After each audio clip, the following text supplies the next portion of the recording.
just so you know, we will have recordings of this webinar available for colleagues who are not able to join. All right, and next slide, please, Rose. So just a few reminders before we really get started today. Please use the Zoom chat for any comments, questions, reactions, and links. We will also be sharing the PowerPoints that we're using today within the Zoom chat. So keep an eye out for the English and the French version of these PowerPoints. Please use the Q&A function that's at the bottom of your screen. Just click the More button and you will see Q&A, and that is where you can ask your question. However, if you have a question and you'd like to pose it via Zoom chat, that's also not a problem.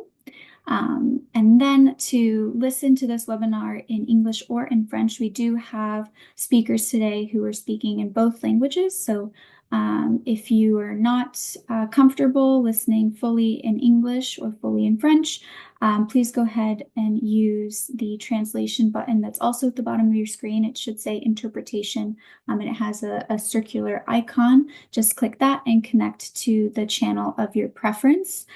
We have a translator who is translating live. And finally, like I said before, recordings and the slides of this webinar will be shared afterwards. So don't worry if you missed a key piece of information or maybe a source that you'd like to research more in depth. It will all be available after the webinar. Next slide, please.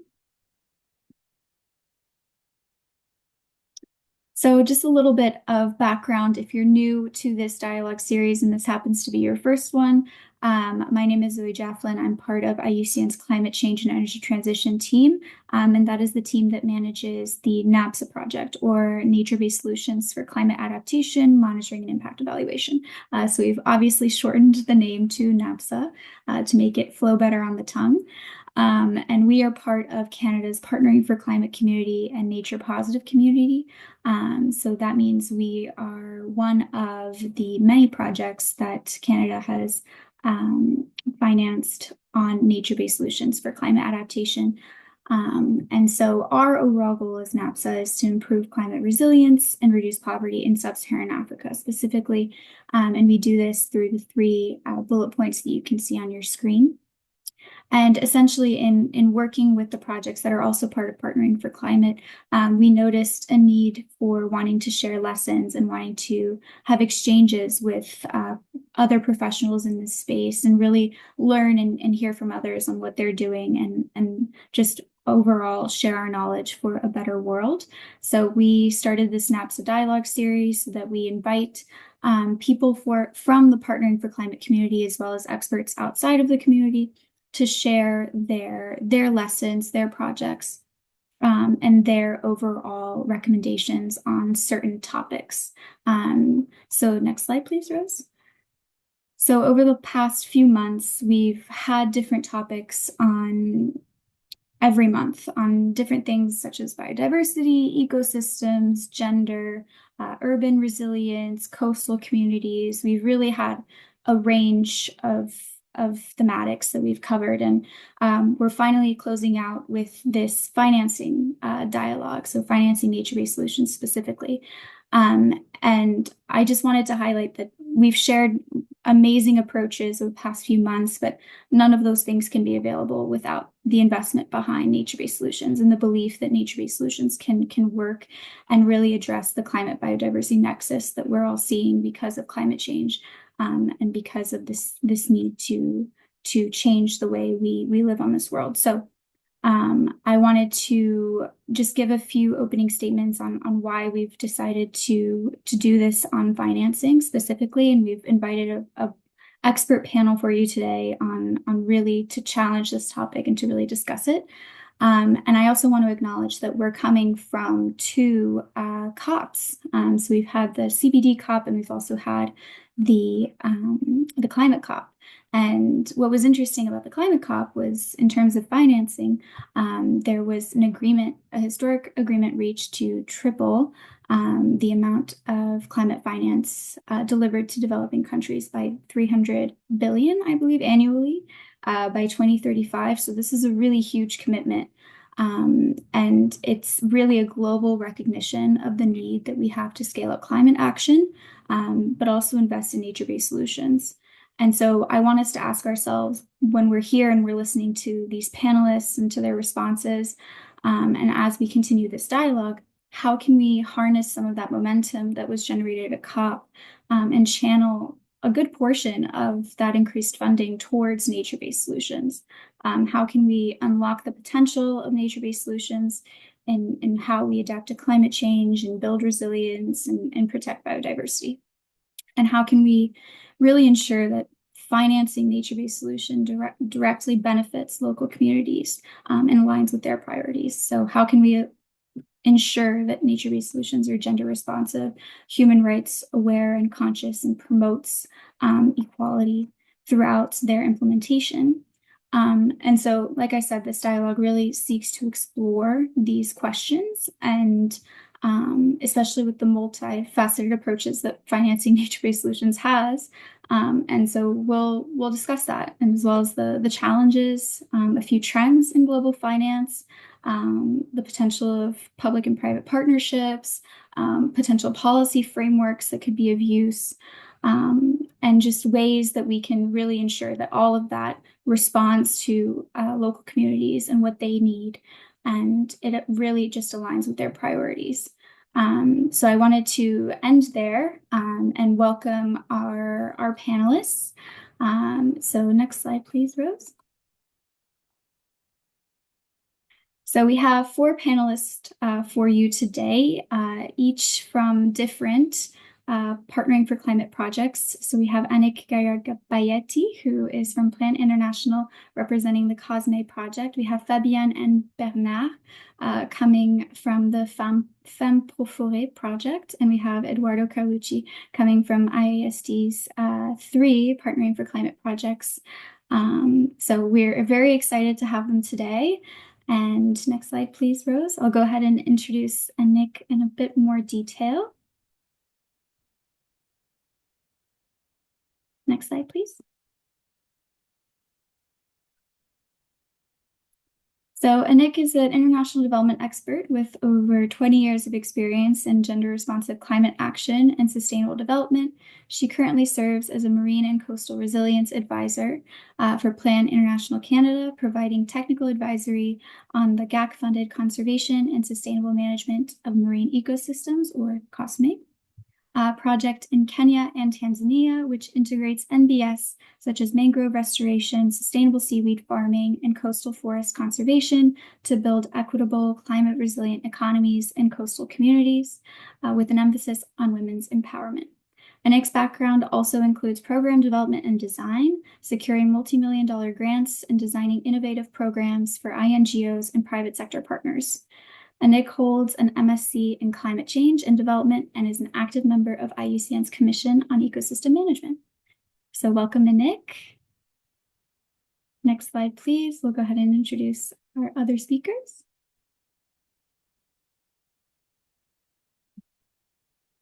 Next slide, please, Rose. All right, and next up we have Fabienne Gagné-Mimo, holder of a master's degree in environmental management from the University of Sherbrooke. Sorry, one slide back, Rose. Great. Fabienne Gagné-Mimo is a doctoral candidate in economics, ecology, and agroecosystems at the Canada Research Chair in Ecological Economics of the University of Quebec in Ottawa, under the direction of Jérôme Duprat. Her thesis focuses on socioeconomic and institutional factors in the implementation of remuneration mechanisms in an agricultural context, including payments for ecosystem services. Her research is anchored both in the agricultural lands of southern Quebec and in the agroforestry lands of Middle Guinea. Her research interests include ecological economics, environmental governance, and public decision-making. So welcome, Fabienne, and thanks for joining us. And then next up, we have Bernard. Bernard Capanoga, Colombia, obtained a master's degree in energy and natural resource economics at Aix-Marseille University in France. In August 2018, he obtained a PhD in development economics at the University of Sherbrooke in September 2023, where he was interested in the economic evolution of solar fuel and transportation in Quebec and in the economic evaluation of ecosystem services of Mont-Bellevue Park using the evaluation method contingent, the choice experiment method, and the travel cost method. He is currently a postdoctoral researcher in forest economics with the Canadian Research Chair in Ecological Economics at the University of Quebec. He was interested in the declared preferences of Quebecers for afforestation in agricultural lands in the province of Quebec. He is currently working on the cost-effective analysis of gender-sensitive nature-based solutions in Guinea. He is also a lecturer at the National School of Public Administration in Montreal and the University of Sherbrooke. Thank you so much, Bernard, and welcome. And last but not least, we have our last speaker. So Eduardo Calvucci is a policy advisor specialized in sustainable finance with the Economic Law and Policy Program. His work covers policy development and research across a wide range of sustainable finance topics, with a particular focus on financing solutions for nature-based infrastructure, or NBI, with the Nature-Based Infrastructure Global Resource Center, which we will share the link with you all shortly. Eduardo works on the development of sustainable asset valuation, or the SAVI tool, assessments, developing economic and financial models for NBI projects, helping stakeholders make the case for NBI across the world. So thank you so much to our speakers for joining us today. I will go ahead and give a few minutes for the mics to turn on and the videos to turn on as well. And then we can stop sharing our screen.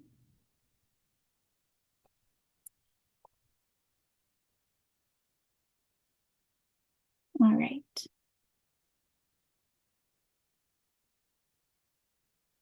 Rose, I think we can stop sharing. Great. All right. And thank you again, Fabienne, Bernard, Eduardo, and Nick for joining us today. We'll go ahead and dive into the questions that we have pre-planned, but we also will have a Q&A session that I will keep a close eye on as the dialogue continues. So we'll have some set time after the preset questions to answer those.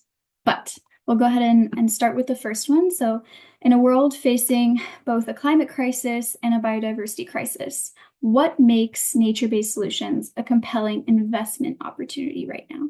So why even talk about nature-based solutions when I'm sure there are probably other solutions out there? Whoever would like to start. Yeah, I'll jump in. Oh, go ahead, merci Nick. beaucoup.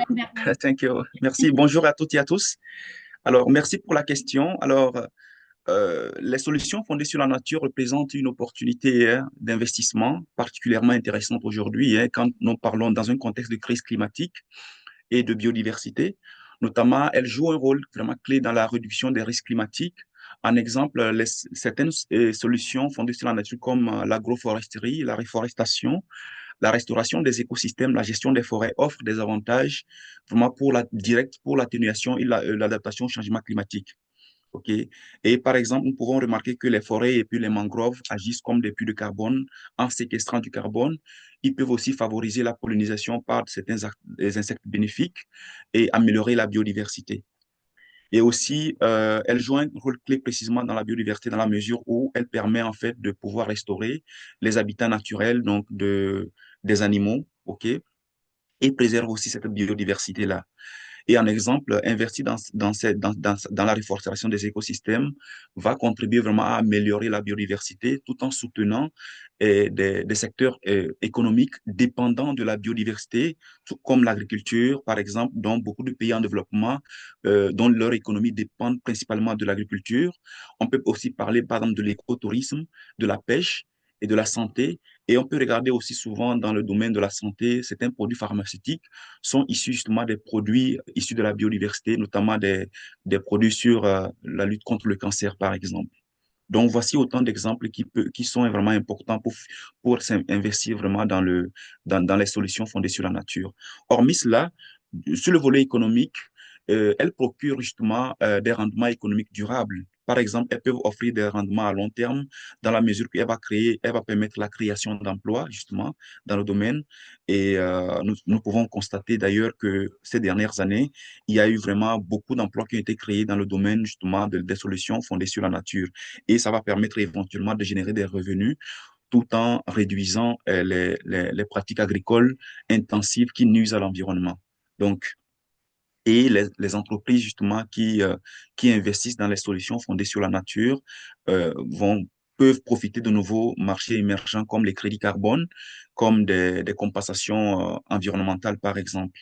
Donc, hormis cela, les solutions fondées sur la nature jouent un rôle clé parce elles permettent de renforcer, n'est-ce pas, les communautés face aux impacts climatiques, par exemple. Et donc, de plus, une telle résilience va favoriser la stabilité économique dans les régions qui sont vulnérables donc aux crises climatiques. Et en dernier, je peux aussi dire que les solutions fondées sur la nature s'alignent avec les objectifs du développement durable, notamment lorsque nous prenons, par exemple, les accords de Paris qui justement lutte contre le changement, qui promet dans des, pour la lutte contre le changement climatique. Je pense que de telles solutions peuvent être bénéfiques et s'alignent vraiment sur les normes environnementales strictes et pour répondre à des attentes sociales en termes de durabilité des investissements. Donc, voilà un peu. Et puis, il y a certaines solutions fondées sur la nature, comme par exemple la plantation des arbres, la création, la création de la création des zones de conservation qui peuvent offrir, n'est-ce pas, des solutions peu coûteuses comparées à certaines, par exemple, solutions technologiques qui sont parfois plus coûteuses. Donc, voilà, donc c'est un peu cela.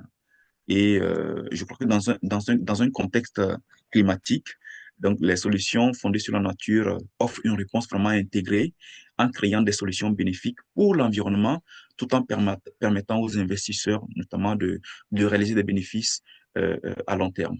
Donc, je m'arrête là. Quoi. Merci beaucoup. Merci beaucoup, Bernard. Très bien dit. Merci. Anek? Merci, thank you.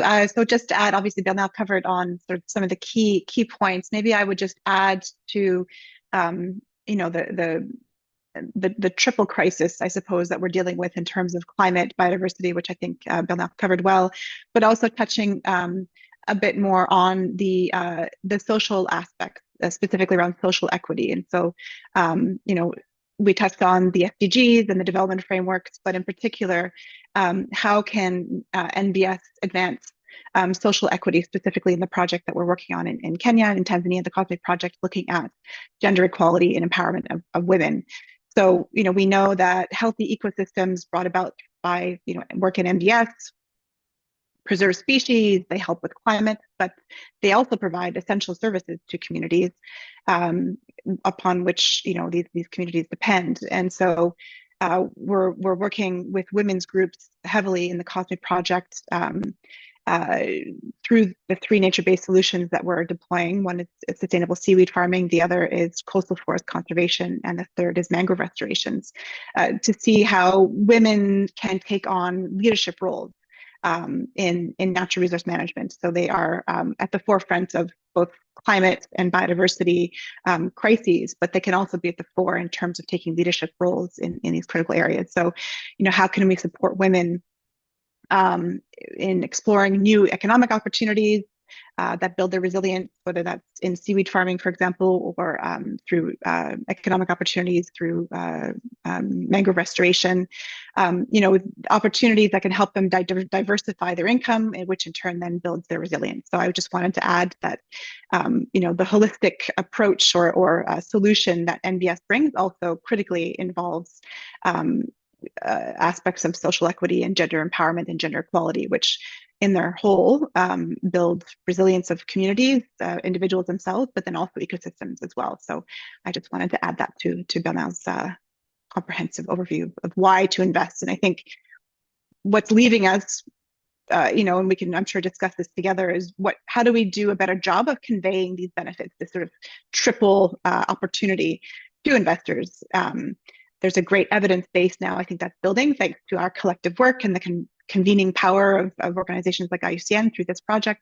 So how can we do a better job of conveying to donors or investors these multifaceted benefits? Because to me, it seems like a bit of a no-brainer, but we know, and we'll discuss, I'm sure, in some of the following questions, there's still a significant gap. So thank you. Thanks, Nick. Yeah, Eduardo, please. Yeah, thank you. So maybe just to add with some numbers regarding the question, as we work with this tool which is called the sustainable asset valuation tool, we look at the performance of the nature-based solutions compared to the equivalent of a gray infrastructure, and we look at how these two different infrastructure deliver the value in terms of benefits and avoided cost. So by aggregating the results of several assessments that we did, we observed that in general, NbS are 50% cheaper than the equivalent gray infrastructure. And as well, generally, they deliver 28% better value for money by fostering additional benefits that the green infrastructure doesn't provide. For example, healthier environment, creating jobs, or also driving growth in sectors as tourism and agriculture. And also we observed more specifically in NbS in cities that NbS are 42% cheaper than the equivalent gray infrastructure, and they create 36 more value when of course, avoided costs and co-benefits are considered. So basically, for every dollar invested in urban NbS, the returns to society can reach up to 30 times the initial investment. So this is what we have been observing. So this shows that these solutions are not only environmentally sustainable, but also economically viable from the results that we have. So yeah, just to provide some numbers based on our assessments.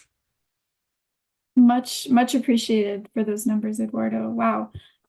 Yeah, so it's very clear that nature-based solutions are something to invest in. They target multiple aspects of society, of nature. So it's clear that there needs to be more investment in this. Yeah, Nick. Actually, I have a question for Eduardo, if possible, just on those numbers. It's so interesting. And I'm wondering, you mentioned urban, for example, and the impact there, but I don't know how well urban NbS are funded. I'm not sure if the data or the findings highlight some of those gaps, whether that's the thematic gap or regional gap, like in Latin America. I'm not sure how much NbS funding we're seeing, despite being significant biodiversity hotspots, for example. So I wondered, not to put you on the spot, but is there anything you can highlight to us in terms of gaps or areas for investment that would have these significant returns based on your research? Yes. So basically, the research that we did, so the assessment that we do, they kind of based on looking the monetary value of the all benefits, so benefits and avoided cost, and then based on these benefits and avoided cost, which of course are not return on investments, we try to understand how we can convert them into revenue stream.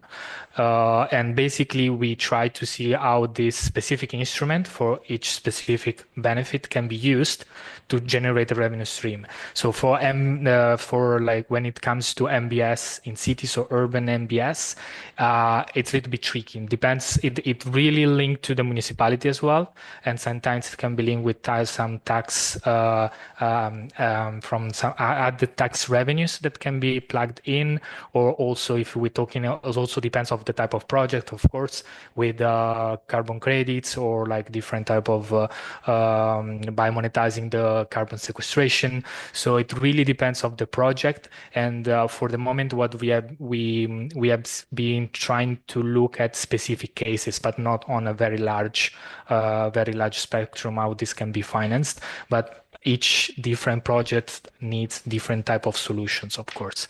But what we have seen that generally the added tax revenue is something that can be used, or as well in urban cities we are working as well in a project within a U project.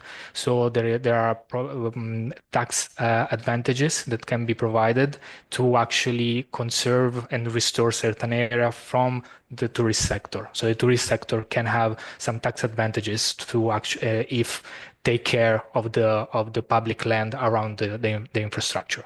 So this is a little bit of some specific examples. Of course, I don't have the one single solution, but this is different type of things that we have been seeing so far.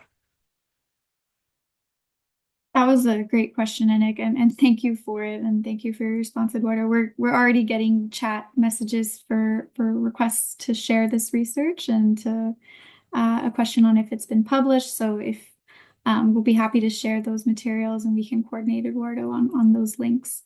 But that's actually a great segue into our next question, and I'll widen it up a little bit. So, Nick, you were asking particularly about, urban landscapes and urban resilience. So maybe Fabienne and Bernard, if you'd like to come in on other key gaps in the financing space and how just what the current global funding gap is for nature-based solutions and what are the key barriers to scaling up that investment.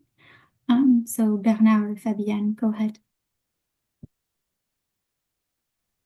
D'accord, merci beaucoup. Merci.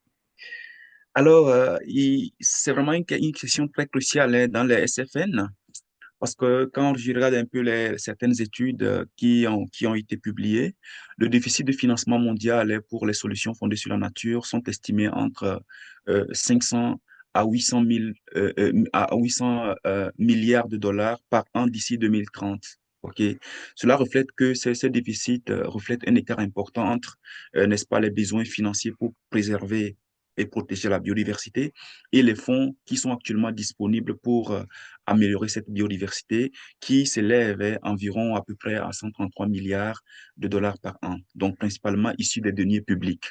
Donc, généralement, ce sont des gouvernements qui financent les SFN. Alors, pour combler ce déficit, notamment certaines études ont dit qu'il faudrait que les investissements doivent au moins tripler d'ici 2030 et même quadrupler d'ici 2050.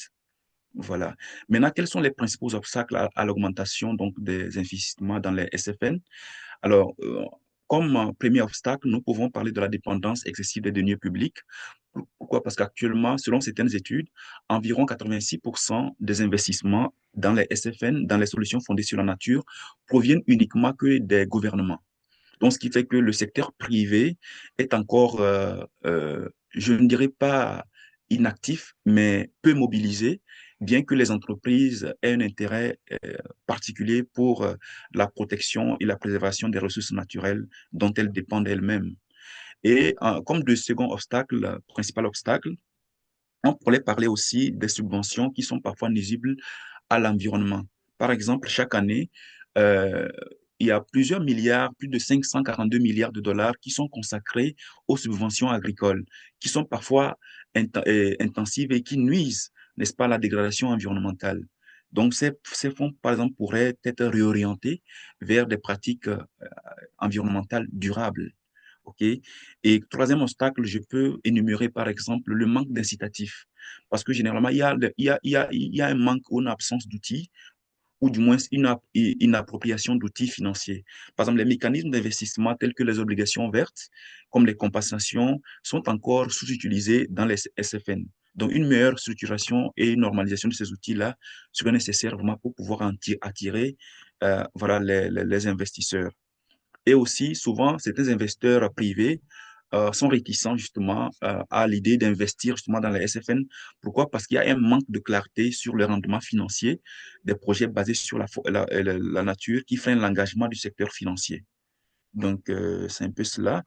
Et puis, c'est maintenant ces dernières années qu'on voit des accords, hein, parce qu'il y a des efforts pour aligner les flux financiers avec les types de biodiversité, nécessitent vraiment des cadres clairs. Donc, il y a un manque comme de coordination, justement, tant au niveau national qu'international, pour pour justement améliorer les solutions fondées sur la nature. Donc, justement, pour combler ce déficit, il sera essentiel, il sera vraiment important de combiner des approches visant à réduire les activités économiques nuisibles, notamment les subventions dont j'ai fait cas tantôt, et générer de nouvelles sources de revenus et utiliser les investissements existants de manière plus efficace. Donc, cela va nécessiter certainement des réformes politiques et une meilleure collaboration entre le secteur privé et public et des mécanismes à adapter. Donc, j'ai lu certaines études sur, notamment certaines études faites au Ghana où on voulait en fait mettre en place justement les solutions fondées sur la nature, où on interroge des personnes sur les modes de paiement, les véhicules de paiement, comme les économistes le disent souvent. Il y a certains, par exemple, qui vont dire qu'ils ne sont pas prêts à payer pour améliorer justement les solutions fondées sur la nature. Donc, je parle des populations concernées parce que, notamment dans les pays en développement, les revenus des ménages sont généralement faibles. Et généralement, on peut leur demander, par exemple, de fournir leur temps de travail. Donc, voici autant de mécanismes, par exemple, qu'on peut proposer justement quand je fais allusion aux pays en développement, justement pour voilà, améliorer ces SFN-là. Donc, je m'arrête là pour l'instant. Merci. Super, merci. Très bonne réponse. I just want to open to Annick and Eduardo if there are any thoughts on what Bernard shared. Yeah, maybe to add that, for us as well, one of the main challenges that we have been observing is the uncertainty on the revenue stream from the implementation of this type of projects, and also because it's very different from a traditional infrastructure project that generate predictable cash flow like tolls or utility fees, while for the natural-based solution, the benefits are more indirect and long-term. And there is also a mismatch in terms of time horizons, because investors, they look for a short-term revenue, while the NbS generate revenues on a much longer term. So that's still a problem of short-termism when it comes to this type of investment. And also, what we have been seeing as well is that policymaker and financial actors, they often default to civil engineer solutions, so to the grain infrastructure like dams or seawalls, because they are perceived as more reliable investment. That's the main problem.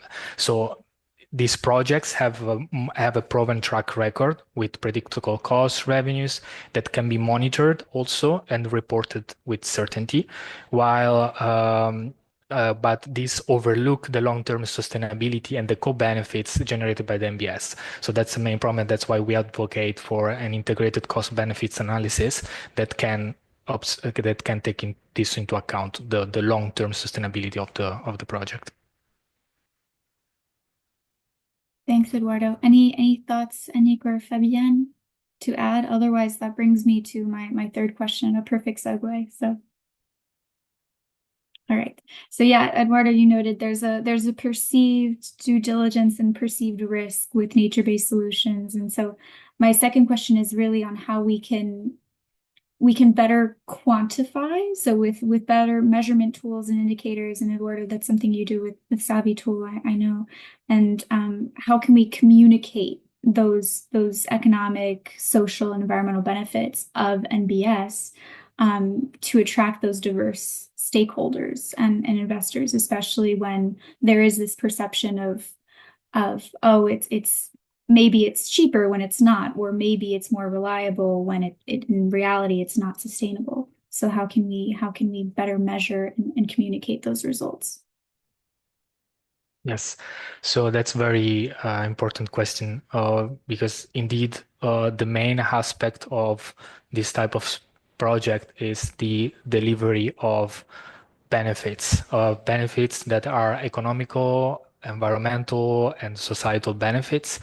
And that's why we advocate a lot on this kind of integrated approach when looking at the feasibility of infrastructure projects.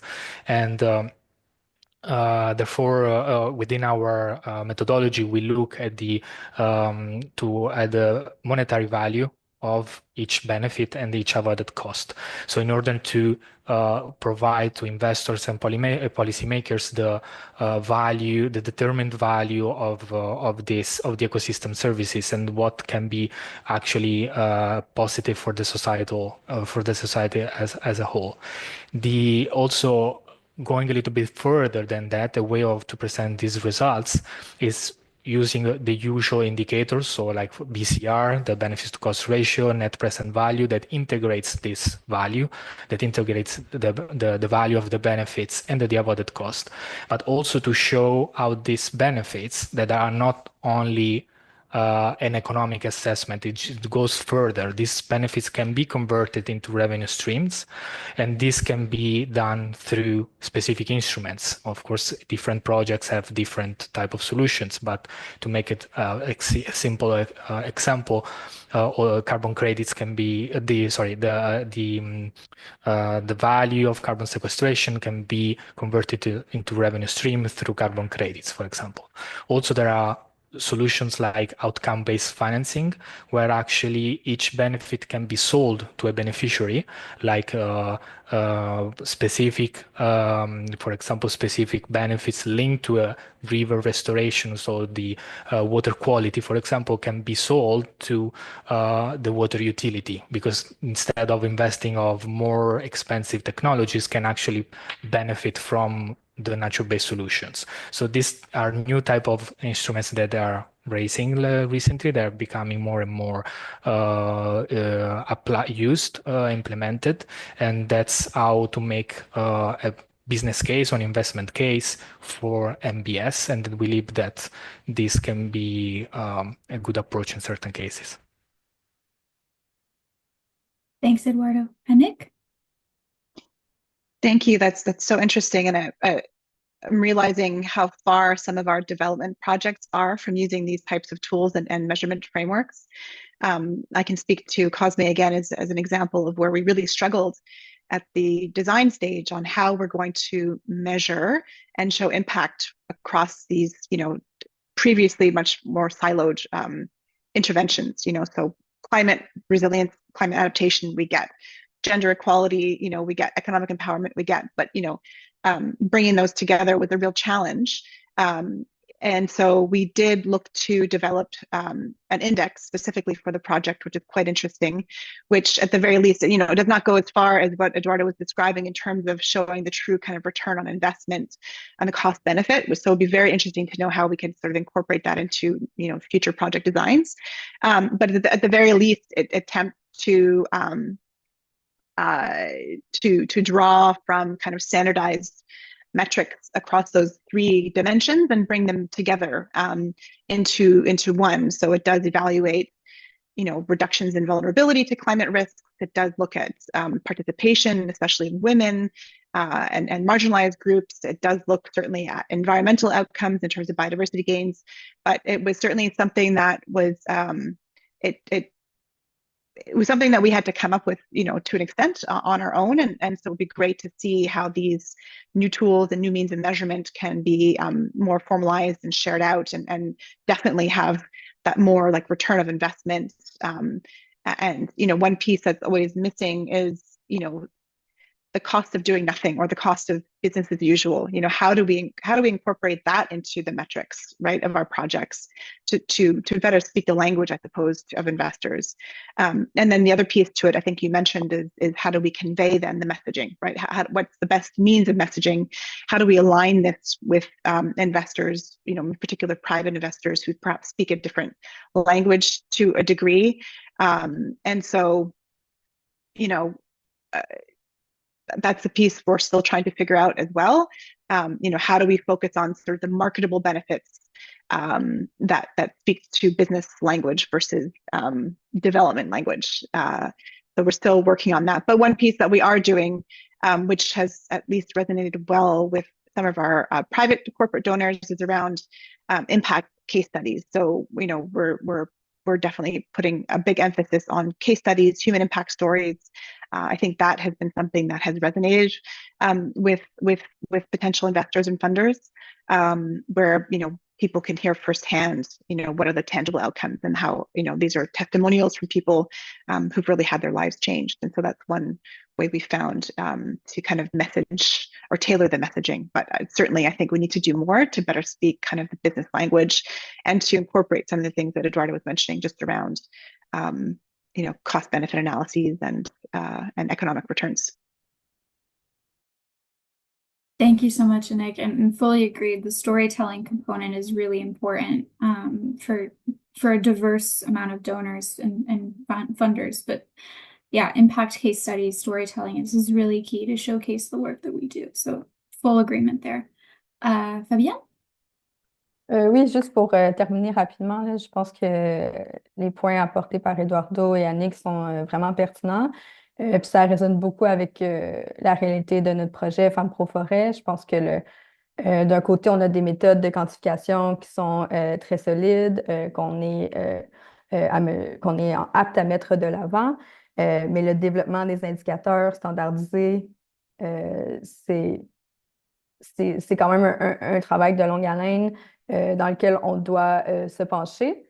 Je pense notamment aux indicateurs pour le suivi de la biodiversité, par exemple. Je sais qu'il y a un grand intérêt du secteur financier pour ce type d'initiative de finances durables auprès de la biodiversité, mais le manque d'indicateurs fait en sorte que l'engouement ou l'attrait pour les investisseurs est limité. Donc, ce que j'entends de nos réponses puis de notre vécu, c'est beaucoup l'importance de développer un langage commun entre la mise en application des projets, puis le langage mis de l'avant par les investisseurs, puis les besoins, en fait, de venir allier ces deux approches-là. J'ai beaucoup aimé vos réponses. Merci. Merci, Fabienne. Et merci à tous, and thank you all for those responses. I'll ask a different question now, just in terms of bigger picture. We've kind of alluded to some of this already, but what trends in global finance are you most optimistic about for scaling NbS? We've heard about some challenges, but what are things that make you optimistic for future projects, for future research, anything?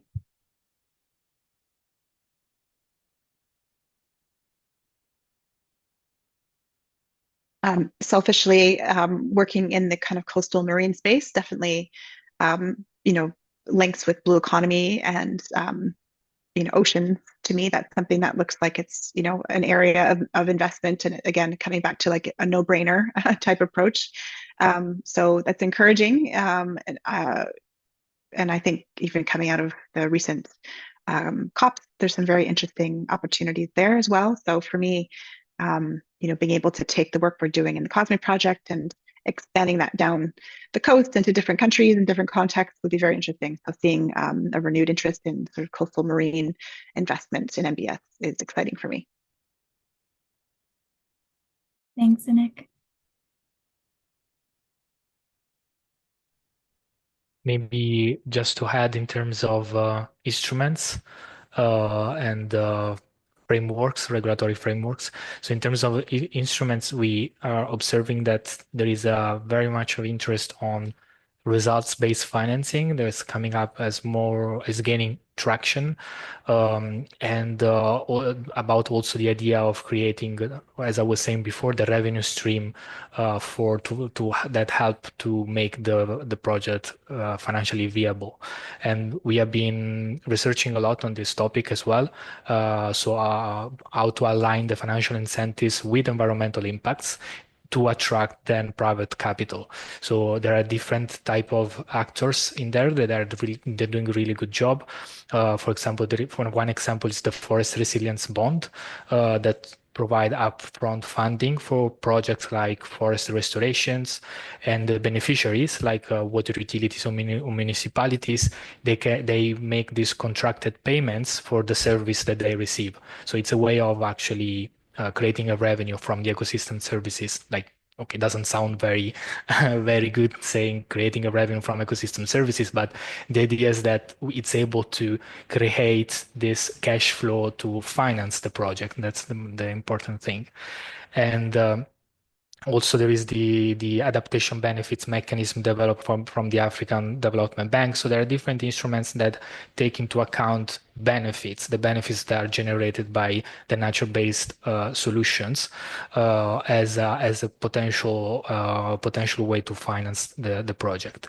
And also one last thing, in terms of regulatory frameworks, is also interesting to see how the European Union, with the sustainable reporting standards under the Corporate Sustainability Reporting Directive, is including biodiversity and the impact on ecosystems as a requirement to disclose standards in the disclosure reporting. And it's an important thing to show that actually this kind of frameworks can encourage business to evaluate their environmental footprints, first of all, and also there is enhanced transparency on this type of sector, which is very important to have, to drive private sector funding into nature positive projects. So that's what I wanted to add. Thanks, Eduardo. Bernard, I think I saw your hand, or Fabienne, if you also have something to add. Bernard, allez-y. Oui, ok, merci. Ok, merci. D'accord, merci beaucoup pour Monsieur Eduardo, les intervenants passés. Fabi, merci beaucoup pour ces belles les interventions. Ce que je voulais ajouter par rapport justement euh, à quelques tendances mondiales de la finance qui peut favoriser les solutions fondées sur la nature, c'était beaucoup plus sur la croissance de la finance verte. Parce que quand je regarde un peu les chiffres, je regardais les chiffres cette semaine, notamment en 2023, les émissions mondiales d'obligations vertes ont dépassé les 500 milliards de dollars. Donc, ça suppose qu'il y a quand même une part croissante de ces fonds, en tout cas, qui sont en fait et puis qui sont destinés au SFN, comme par exemple la restauration des écosystèmes et puis la reforestation.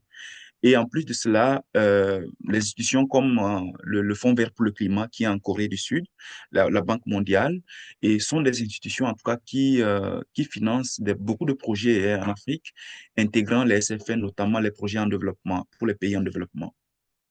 Hormis cela, nous pouvons aussi voir au niveau il y a certains organismes, par exemple certaines universités, il y a la montée en puissance des fonds philanthropiques. Notamment, il y a certaines universités, certaines fondations comme les fondations Goethe et d'autres fondations d'ailleurs qui investissent massivement dans les SFN. Donc, c'était vraiment cette contribution que je voulais apporter par rapport à ça. Merci. Merci, Bernard. Fabienne, quelques mots pour fermer? Non. Pas de Ça va, problème. merci.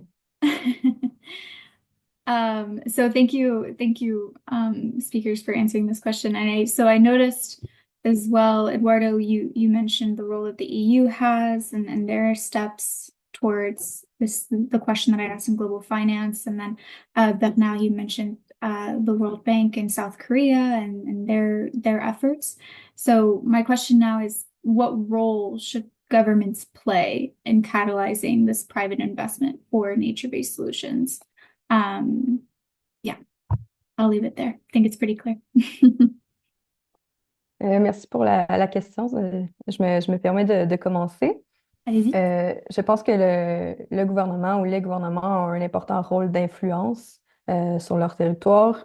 Cette influence-là peut transparaître à travers deux grandes catégories d'outils. Peut-être les outils d'abord politiques. Donc, je pense que les gouvernements ont un certain rôle à jouer dans la mise en œuvre de politiques claires qui viennent soutenir directement les solutions fondées sur la nature, que ce soit des réglementations qui encouragent des pratiques durables d'utilisation des terres ou qui viennent favoriser la restauration d'écosystèmes.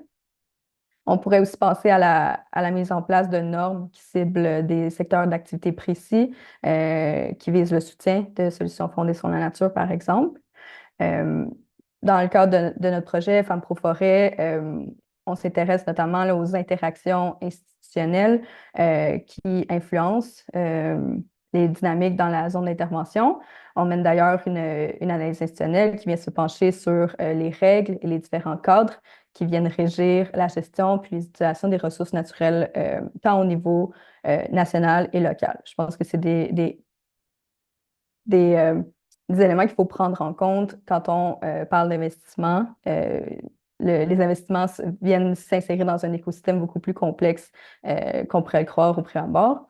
D'ailleurs, un autre outil que les gouvernements ont sont évidemment tous les études d'ordre économique, des incitatifs financiers, qu'ils soient positifs ou négatifs.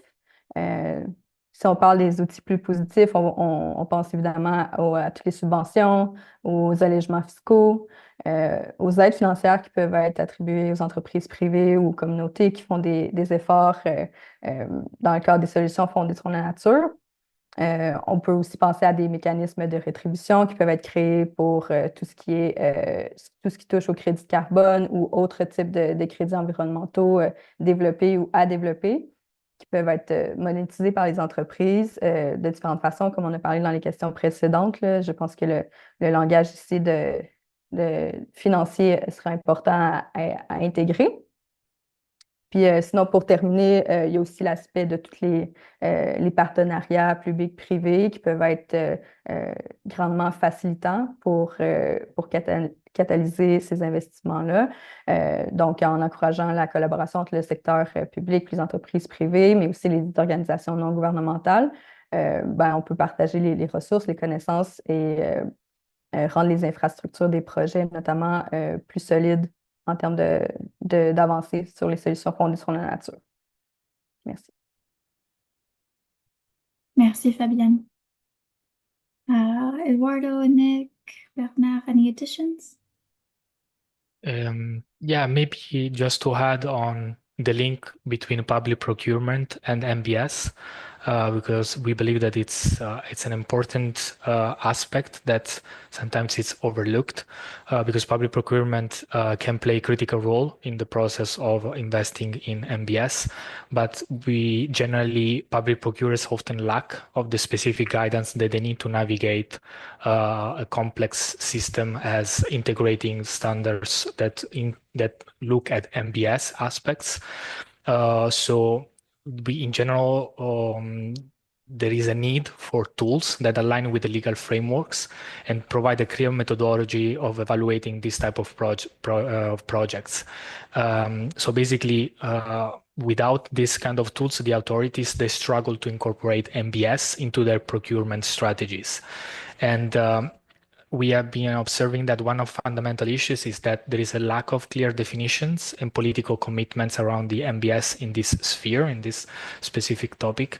And therefore, without this aspect, without this kind of political commitment, procurers, they hesitate to innovate within their heavily regulated process, because procurement is quite heavily regulated. So this hesitation slows the progress and limits the integration of NbS into the public tenders, basically. And what we have been seeing, so that in general, public procurement systems also fall short in monitoring the nature-based related efforts and outcomes. And this also generate a limited market readiness for NbS.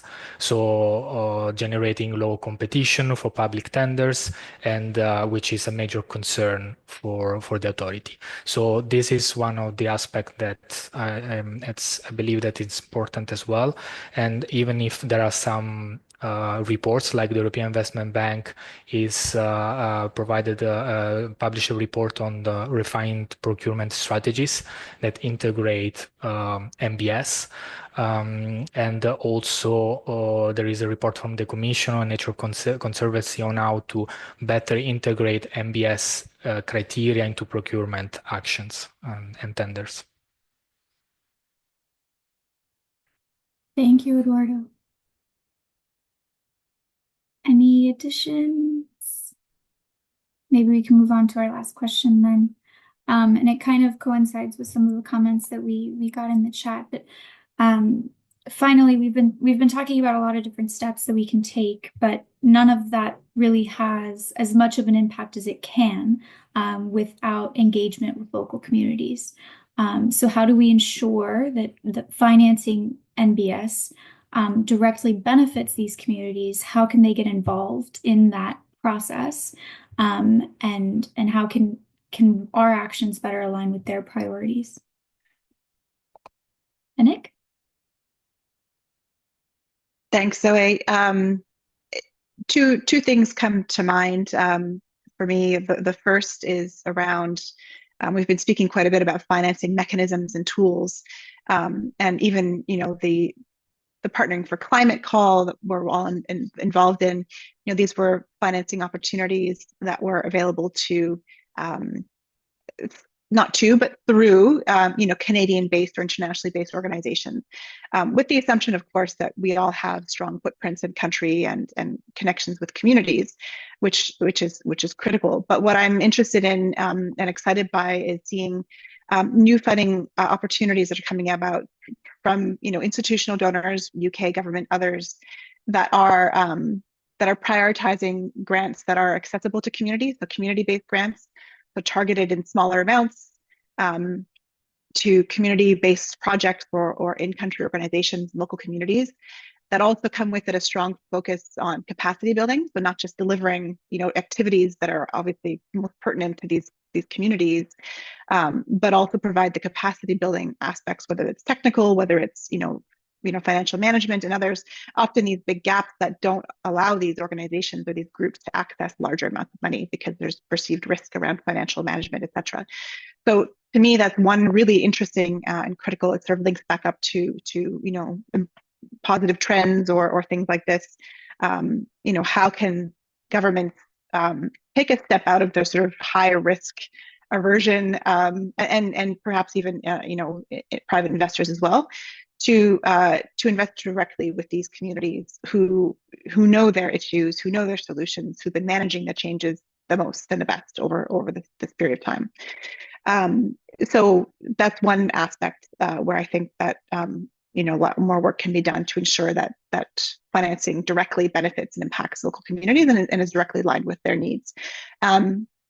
In absence of that, where we know that's going to be probably a slower change, perhaps, and through the more kind of traditional, you know, development or funding sphere, I think, you know, I can speak to plans, program development and design sort of process that really puts community participation at the core. So throughout the process, from the very beginning, you know, it's engaging communities, it's engaging staff who are often community members in the design of programs and needs assessments, et cetera, ensuring that the needs of a variety of groups within communities are heard. So women, men differently, other disadvantaged or other vulnerable communities have their voices heard in the design phase. Is a critical step in sort of the ethos of how we, you know, how we operate. And just with the fund that I just mentioned, there's always a heavy capacity development and training component to this as well, to our project. So, but beyond that, it's incorporating local expertise into the development of training materials. We, for example, for our seaweed farming training, we were involving communities and seaweed practitioners, seaweed farmers, women themselves, in rolling out the training. So we've trained them to become trainer of trainers, and they're then delivering, you know, a cascade training to new groups who've not yet been seaweed farming. So through that sort of model, we can ensure that local, not just needs are met, but local experience and expertise is conveyed and sort of multiplied. And then the last piece that's critical, well, two pieces, I would say. One is just around the partnership model that is partnered with local institutions. So we work very closely with government institutions, but that are embedded within the coast in this case, in our Kenya project, who, you know, will have the longevity, obviously, that's needed in these long-term projects, or projects that, you know, that have a longer-term horizon in terms of their impact. And part of that, and part of our role, is ensuring that there's benefit sharing mechanisms built into those partnerships. So an example of that is one of the critical and key activities that we're doing in the Causeway project is to essentially design and install a seaweed nursery. So there's a huge issue along the coast in terms of seed supply. Storms come in, farmers have their entire stock swept out to sea, or there's a disease, there's issues, you know, the seeds are not terribly resilient. So a really important activity is to build a seaweed nursery and biobank. But the question remains, how do we ensure that there's mechanisms to distribute equitably these improved seeds, for example, over the long term once this project is closed out.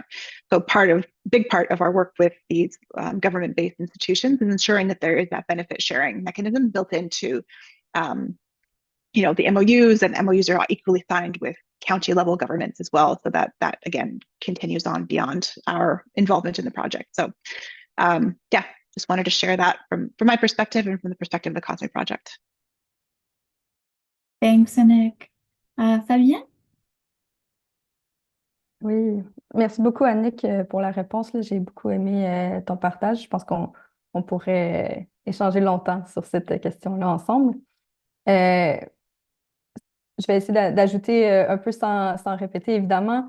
Je pense que la littérature scientifique sur les rétributions, notamment en agro-environnement, en agroforesterie, permet quand même de constater qu'il y a des mécanismes de financement offerts qui permettent rarement l'objectif ou l'aspect incitatif.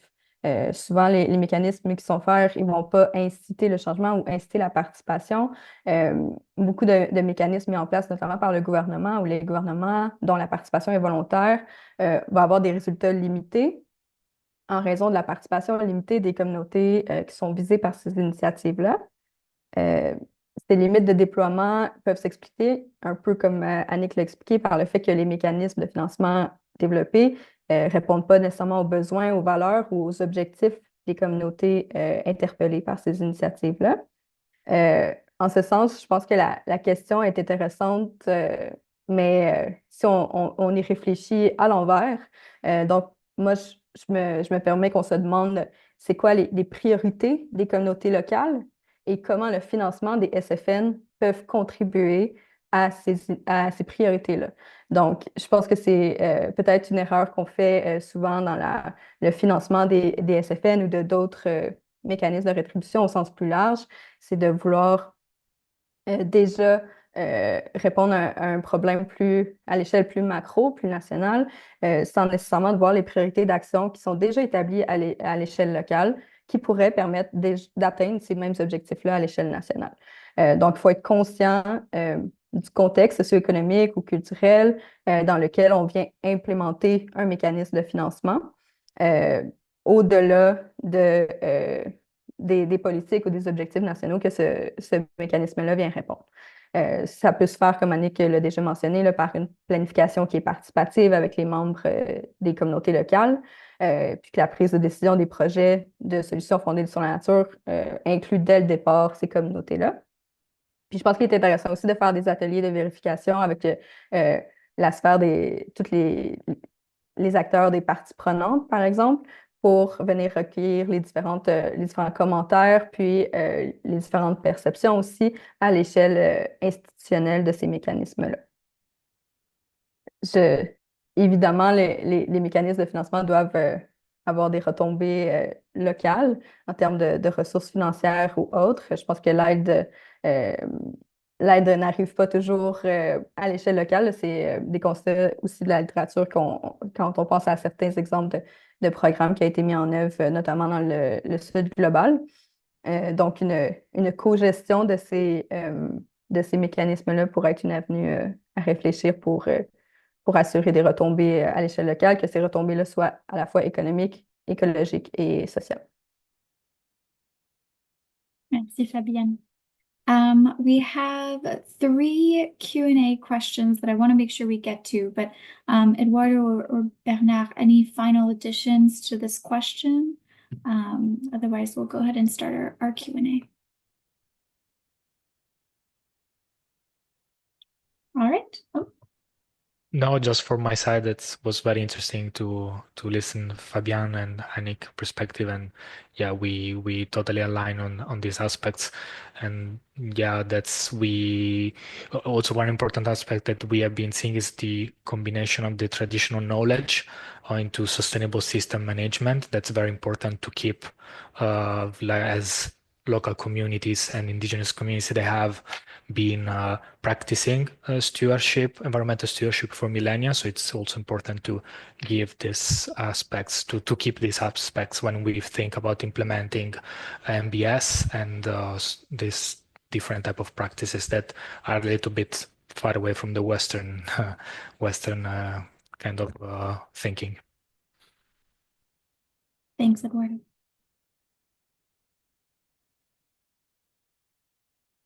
Okay. If there are no other thoughts, I think we'll go ahead and move to the Q&A portion. So we have 3 questions, and Nick has already kindly responded to the third.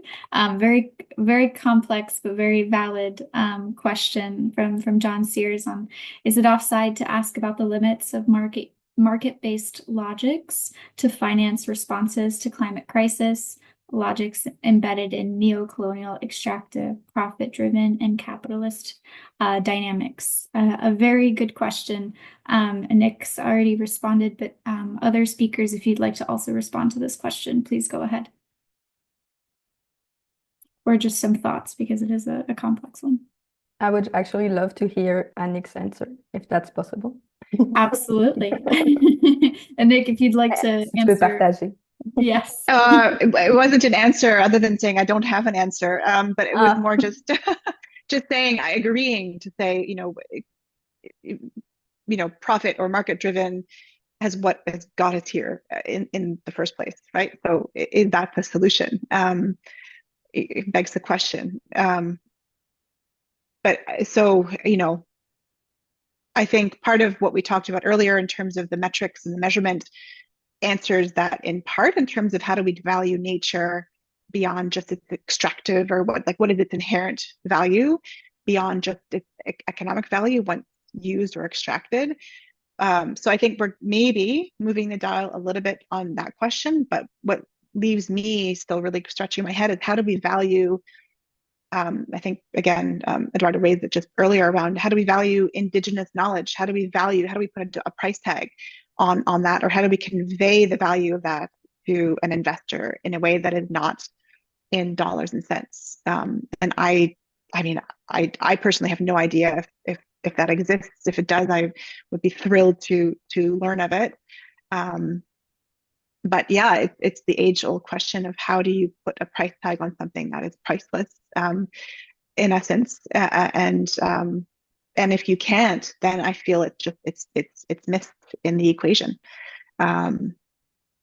So yes, John is saying yes, NbS versus natural resource management and ecological justice approaches. Yeah, but my question there is, does that resonate with investors and private investors? I don't know. Maybe we need to ask that question to the group as well. Do climate, gender, ecological justice approaches resonate with people who want to see a financial return? I don't know. I'd love to see it so, but I'm not sure it does. Excellent thoughts. J'apprécie beaucoup la question. C'est super intéressant et important à se poser cette question-là. Venant de la discipline de l'économie écologique, j'ai l'impression ou je pense que les méthodes d'évaluation de services écosystémiques, de mettre un prix sur la nature, ça demeure peut-être une porte d'entrée à la prise de contact, à la négociation, à la discussion. Je pense que ce besoin-là de langage commun qu'on a discuté avant passe beaucoup par les chiffres, malheureusement. J'ai encore l'impression. Donc, en arrivant avec des chiffres, ça permet de parler de chiffres avec peut-être d'autres acteurs qui ont ce langage-là. Par contre, je pense que le biais ou le risque à prendre en mettant des prix sur des choses qui ont pas nécessairement de prix, c'est d'oublier la complexité et l'ensemble des approches, en fait, qui mènent à ce prix-là, notamment les approches, comme tu le nommes en réponse, là, toutes les approches de la justice environnementale. Donc, peut-être que des approches qui s'inscrivent dans le marché permettent de se joindre à la table de discussion, à la table de négociation. Puis après ça, une fois qu'on y est, ben, on peut ouvrir le dialogue à des perspectives plus larges qui permettent une équité sociale, une justice environnementale plus grande que les méthodes classiques économiques.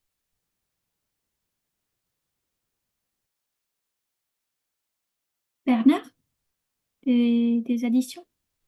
Oui, merci beaucoup. Merci Fabi. Merci Annick aussi. Alors, par rapport justement à cette question-là, c'est une question vraiment qui interpelle les économistes environnementaux, d'autant plus que lorsqu'on veut évaluer les biens les biens non marchands, par exemple, notamment les SFN qui fait partie des biens et services non marchands, c'est-à-dire qu'on ne peut pas évaluer sur un marché quand on va pour acheter un bien ou un service dans un marché et c'est-à-dire dans un marché euh, propre. OK. Là, généralement, les économistes environnementaux utilisent les méthodes d'évaluation non marchande, notamment, vous pouvez regarder dans la littérature, ce qu'on appelle la méthode des choix multi-attributs, ou bien la méthode d'évaluation contingente, ou bien la méthode de coût de transport. C'est vrai que ces méthodes restent des méthodes qui se basent sur des marchés hypothétiques, parce que il y a pas, c'est difficile de quantifier cela. Alors, par rapport à la question, justement, on voit que, justement, en économie, hein, quand je prends la théorie classique, par exemple, c'est le marché qui opère, qui fixe le marché, qui fixe les prix sur un marché et tout ça.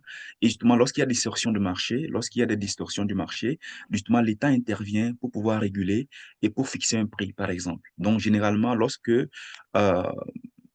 ça peut être des investisseurs privés et éventuellement qui veulent peut-être augmenter les prix de certains SFN sur le marché. Justement, c'est le rôle de l'État, justement, de pouvoir réguler les prix sur le marché. Donc, d'après la théorie économique. Mais les méthodes dont je parle tantôt, la méthode d'évaluation contingente de champs multi-attributs, consiste justement à estimer les valeurs monétaires hein, des SFN, justement en se basant de la littérature aussi, et puis en demandant, en communiquant aussi avec les populations concernées, avec les autorités et avec les spécialistes, pour pouvoir voir est-ce que c'est le prix du bien en question. C'est parce que les biens environnementaux sont très difficiles à quantifier. Mais c'est pourquoi on parle d'estimation, généralement en microéconomie. Donc, voilà, c'est ce que je voulais apporter. Merci. Merci Bernard. Eduardo? Yes, maybe just very quickly to add that from my perspective as well, that's I mean the commodification of nature is one important topic that it's important to avoid, because when we talk about valuing nature, there is also the risk of abusing of the nature. But one important thing is that as it exists and it's simple to calculate the revenue of potentially of replacing rainforest with palm oil plantation, that's also important to provide on the other side the monetary value of preserving the rainforest and biodiversity. So I know that it's still difficult. There are not there are different methodologies to do so, but it's also providing a value, is also prevent from having only the possibility to look at the revenue of actually replacing the rainforest. And also one important thing in this case is it's also the land ownership. It's important to consider the aspect of the land ownership that the nature stays as a public space. It's a public space, and it's to keep the access to local communities, and the possibility for local communities to access the land and to be owners of the land.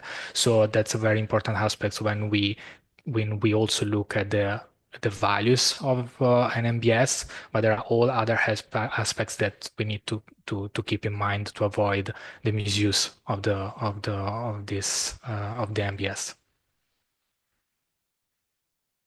Thanks, Eduardo, for those final thoughts. Annick, go ahead.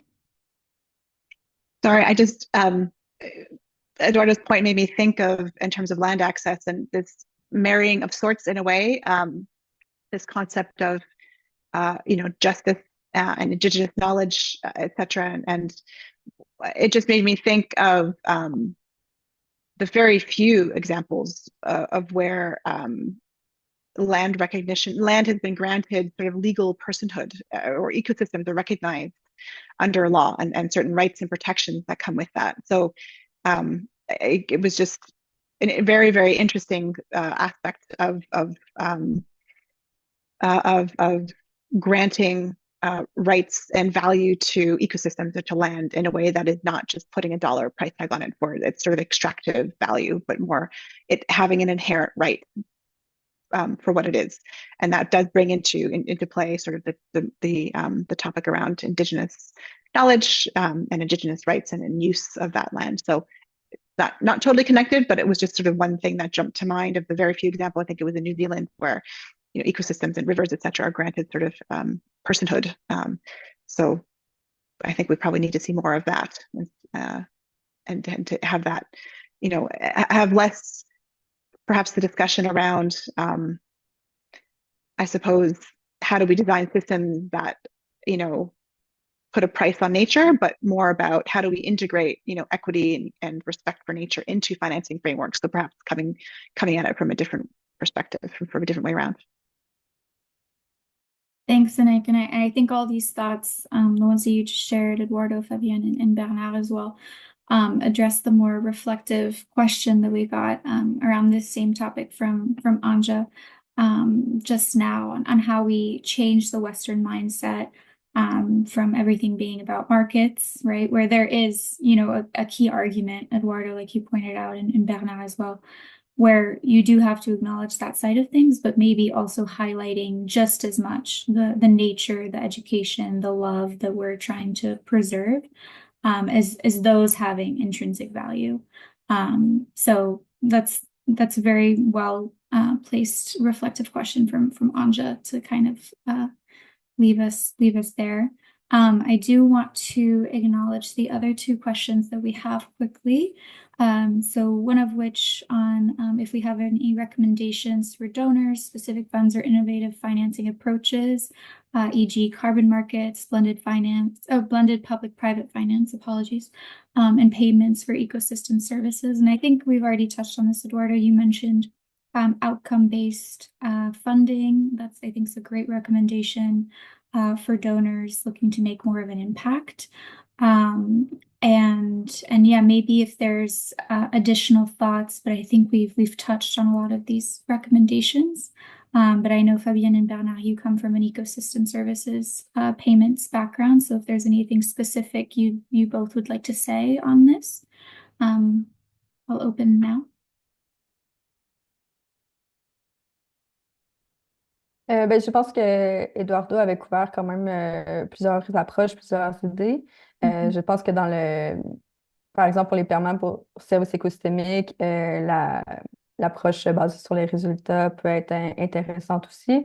Je pense que ma recommandation principale par rapport à cette question-là, ce serait de penser à évoluer ou élargir peut-être ces types d'approches-là de façon à avoir peut-être des approches un peu plus hybrides qui, encore une fois, peuvent être plus flexibles dans les différents contextes, dans la réalité de la crise climatique et de l'érosion de la biodiversité, au-delà peut-être de ce qui est attendu de ces initiatives. Super. Merci, Fabienne. And then we'll go ahead and close with the last question. What are the most accessible and suitable funding mechanisms for nature-based solutions in the Global South, particularly for projects with local impact but global environmental significance, such as carbon storage, ecosystem management, or agroforestry? I think we've touched on this a little bit as well, but if we just want to say maybe a few words on this question.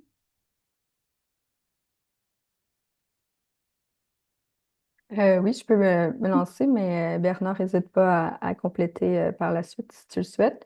Je pense qu'avec les exemples qui sont nommés de services écosystémiques, là, que ce soit la séquestration du carbone, la gestion des écosystèmes, puis l'agroforesterie, dans ces cas précis-là, les approches ou les mécanismes qui vont vers l'approche collective seraient à prioriser, je pense, tant au niveau des actions à entreprendre que des retombées auprès des communautés. C'est la pensée qui me vient en tête. Puis évidemment, je pense que il y a plusieurs types de mécanismes, tout comme il y a plusieurs contextes dans lesquels on va les essayer. Donc, il faut éviter de mettre une solution one size fit all. Je pense que c'est un peu quelque chose qu'on a vu là, dans différentes initiatives de mécanismes qu'il faudrait éviter à l'avenir.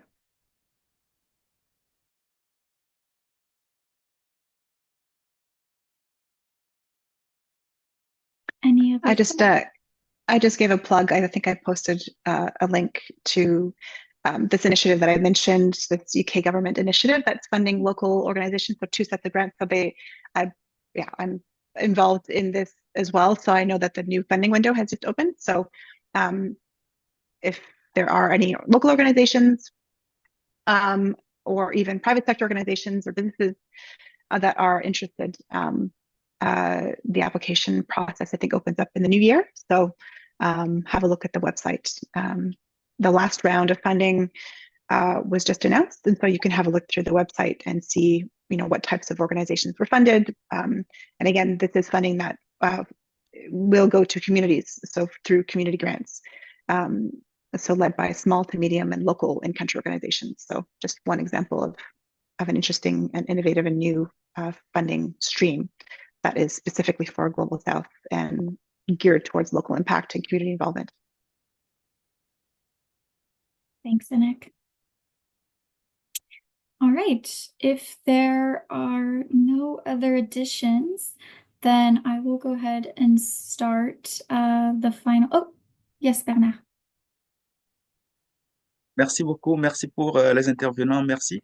Alors, je voulais ajouter aussi pour surtout les pays en développement, je pense beaucoup plus au microcrédit, donc qu'on peut offrir justement aux petites entreprises locales justement pour les projets sur les SFN, notamment dans le domaine de l'agroforesterie, et aussi les fonds communautaires, où les communautés, par exemple, peuvent mobiliser leurs propres fonds pour mettre en place des projets comme la construction des forages ou bien des puits dans certains villages en Afrique. Donc, cela peut également, ça peut vraiment être d'un grand soutien, et aussi surtout que les paiements pour les services écosystémiques, parce que c'est vraiment un aspect vraiment très important, surtout avec le marché carbone. Donc, ce que j'avais à dire, ça. Merci. Merci, Bernard. With that, I will go ahead and close this Q&A session. Thank you so much to the audience that asked your questions and got involved in the discussion. So thank you so much. And thank you as well to our speakers for responding to tougher questions on how to change directions and Western perspectives on financing. So thank you very much for that. I will go ahead and start a quick survey just to capture how informative this dialogue was, what more the audience would like to learn or see from our speakers or from us. So I will go ahead and share my screen.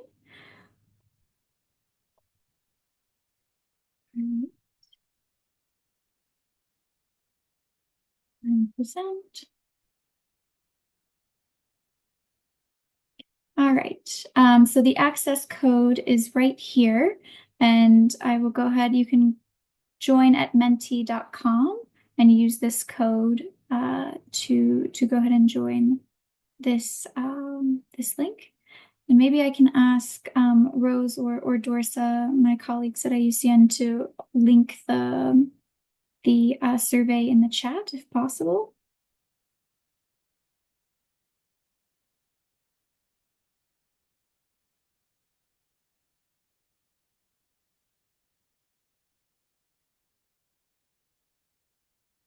Great, thank you so much, Rose. It's available, the link for the Menti is available in the chat now. So I'll go ahead and wait a few moments.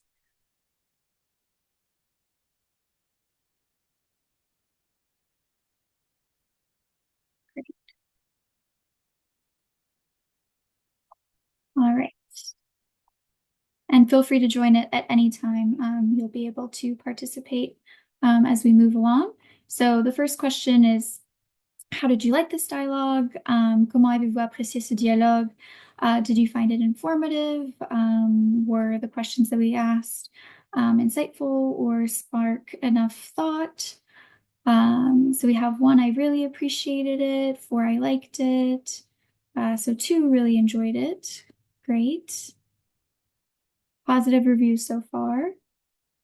Constructive feedback is also okay. But happy to see some good reviews.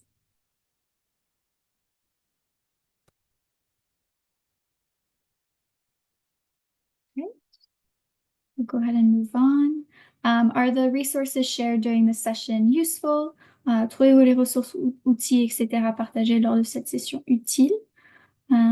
So do you find them to be informative for your work? Do you anticipate using them later on in your work or in other contexts? So we have 2 somewhat useful, 1 very useful, 3 somewhat useful, 2 very useful, 3 very useful. Great.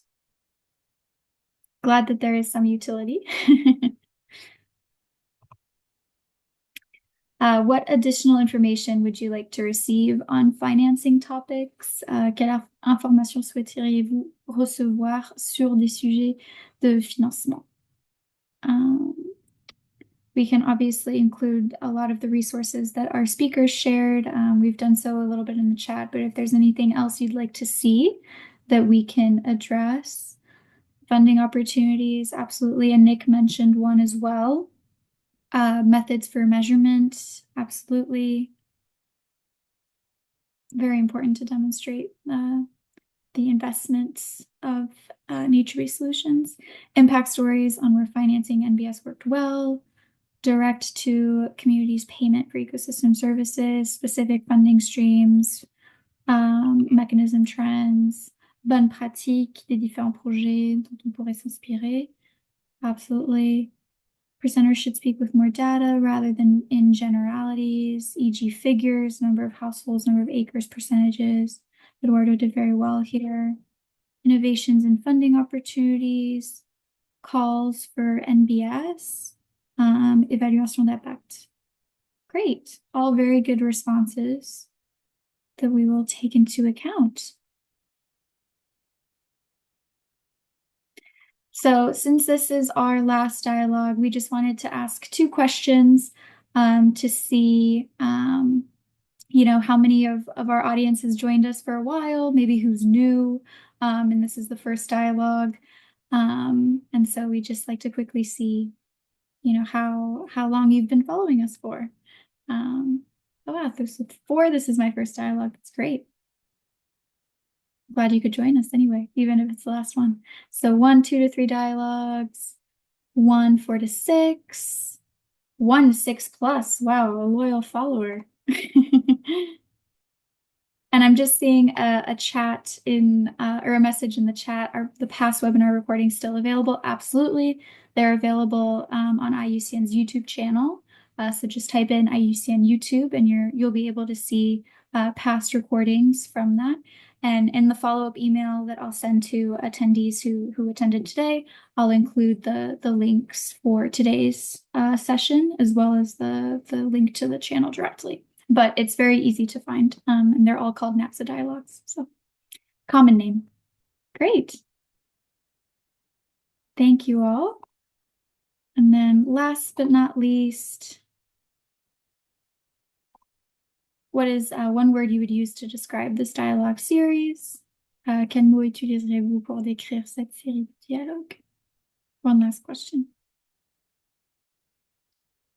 Just to capture some sentiments. Scientific, absolutely. Over the last 8 dialogues we've definitely demonstrated a lot of research. Insightful, inspirational. I'm glad that they've been inspirational. That's great. Instructive, economics, yes. Benefits, holistic, collaborative, important, challenging, well facilitated. Thank you. Great. Interesting, improvable, absolutely. Reassuring, that's great to hear.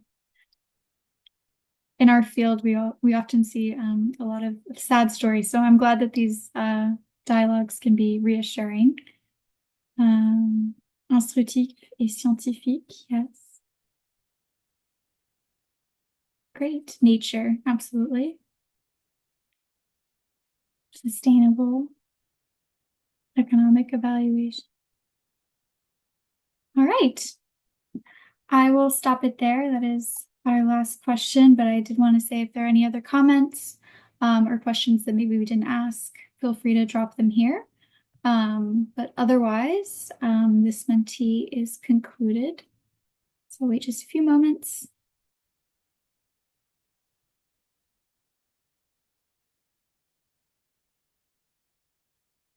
All right. Stop sharing that screen. And so since this is our last dialogue, I just wanted to give a big thank you to not only today's speakers for joining us and for your insightful comments. Nick, Eduardo, Fabienne, and Bernard, it was a pleasure having you today, and thank you so much for coming and speaking. I also want to thank our over 30 speakers amongst this dialogue series who joined us and gave their insights on different themes and different topics and their work and their research. So I highly encourage that our viewers still lingering on view their work. But it's been a wonderful experience, and I'm happy to say I've learned a lot on various topics. So thank you again. And we're happy to have had this series and to have really showcased not only the Partnering for Climate community, but also the work that we do at IUCN and also other external partners that we work with. We were happy to demonstrate that today. Yep, so on the screen you can see all of the different themes that we covered, and they're quite overarching, and they're all incredibly interconnected. So just because we talked about gender in June does not mean that gender didn't come up in July or in September. They're all interconnected and just as important as one another. So highly encourage to check them out. But it feels like a whole year is coming to an end right now with the team having worked on those. So thank you so much once again. I've kept you 2 minutes over, but appreciate the stay. And I will close this webinar now. Thank you so much.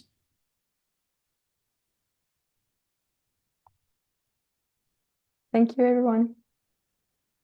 Thank Thank you. you. Thank you.